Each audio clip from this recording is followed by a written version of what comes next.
राम द्वारा धनुष भंग की कथा।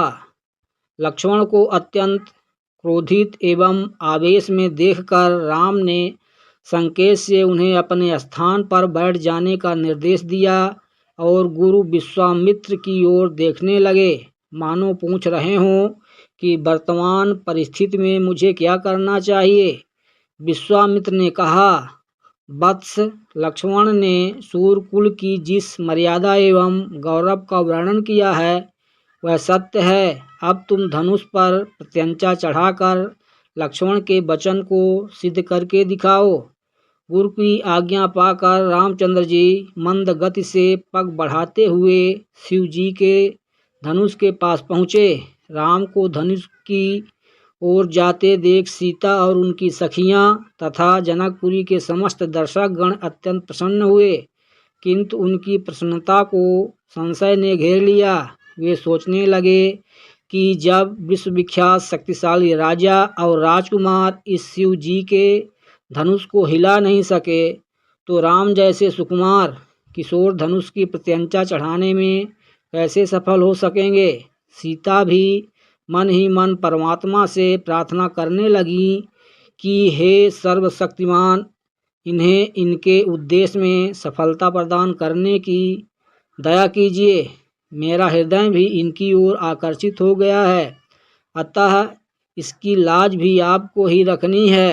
हे प्रभु, आप अपनी अद्भुत शक्ति से इस धनुष को इतना हल्का कर लीजिए कि यह सरलता से उनके द्वारा उठाया जा सके।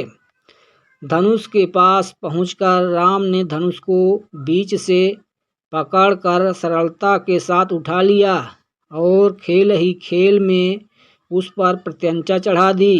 प्रत्यंचा चढ़ाकर ज्यों ही उन्होंने धनुष की डोर पकड़कर कान तक खींची, त्यों ही वह धनुष भयंकर शोर मचाता हुआ तड़तड़ा कर टूट गया। उस नाद से अधिकांश दर्शक मूर्छित होकर भूमि पर गिर पड़े। सिर्फ विश्वामित्र, राजा जनक, राम, लक्ष्मण आदि कुछ ही ऐसे लोग थे जिन पर इस भयंकर स्थिति का कोई प्रभाव नहीं पड़ा। उस समय पश्चात जब सबकी मूर्छा दूर हुई तो वे राम की सराहना करने लगे। धनुष भंग हो जाने पर राजा जनक ने विश्वामित्र से कहा, मुनिवर, मेरी प्रतिज्ञा पूर्ण हुई, इसलिए अब मैं सीता का विवाह रामचंद्र के साथ करना चाहता हूँ। मुझे अपने मंत्रियों और पुरोहित को विवाह का संदेश लेकर महाराजा दशरथ के पास अयोध्या भेजने की आज्ञा दे।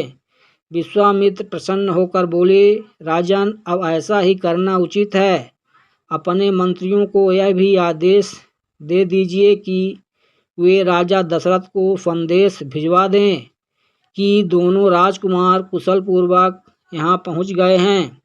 विश्वामित्र के वचनों से संतुष्ट होकर मिथिलापति जनक ने सीता को बुलवाया। वे अपनी सखियों के साथ हाथ में वरमाला लिए मंद गति से लजाती हुई वहां आईं, जहां धनुष को तोड़ने के पश्चात श्री रामचंद्र जी खड़े थे।